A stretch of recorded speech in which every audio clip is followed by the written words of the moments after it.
హైదరాబాద్లోని తెలంగాణ భవన్ సాక్షిగా భారీ ఉద్రిక్తత నెలకొంది. బీఆర్ఎస్ పార్టీ ప్రధాన కార్యాలయాన్ని తెలంగాణ ఉద్యమకారుల జేసీ నేతలు ముట్టడించారు. తమను నమ్మించి వంచారంటూ ఉద్యమకారుల సంక్షేమాన్ని విస్మరించారంటూ జేసీ సభ్యులు భవన్ ముట్టడికి పిలుపునిచ్చారు. ఒక్కసారిగా భారీ సంఖ్యలో తరలివచ్చిన ఉద్యమకారులు భవన్ లోపలికి చొచ్చుకు వెళ్లే ప్రయత్నం చేయడంతో అక్కడ యుద్ధ వాతావరణం నెలకొంది. రహదారిపై బైఠాయించిన నిరసనకారులను పోలీసులు అడ్డుకోవడంతో ఇరు వర్గాల మధ్య తీవ్ర తోపులాట చోటు చేసుకుంది.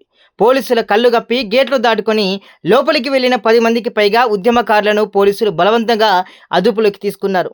ఉద్యమకారుల త్యాగాల మీద గద్దెనెక్కిన బీఆర్ఎస్ ఇప్పుడు మమ్మల్ని ఎందుకు పట్టించుకోవడం లేదు అని జేసీ నేతలు నిలదీస్తున్నారు. ప్రస్తుతం ప్రభుత్వంపై పోరాటం చేయకుండా బీఆర్ఎస్ ఎందుకు మౌనంగా ఉంటుంది అంటూ కూడా తెలంగాణ భవన్ వద్ద ఆందోళనకారులు గర్జించారు.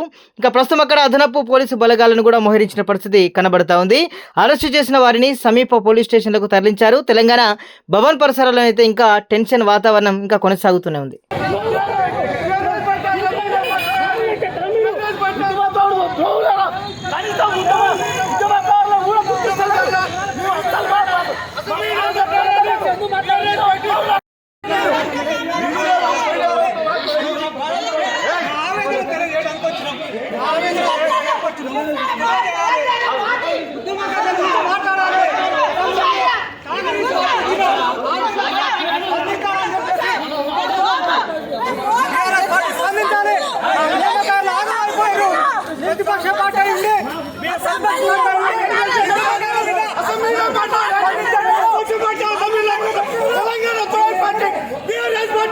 తెలంగాణ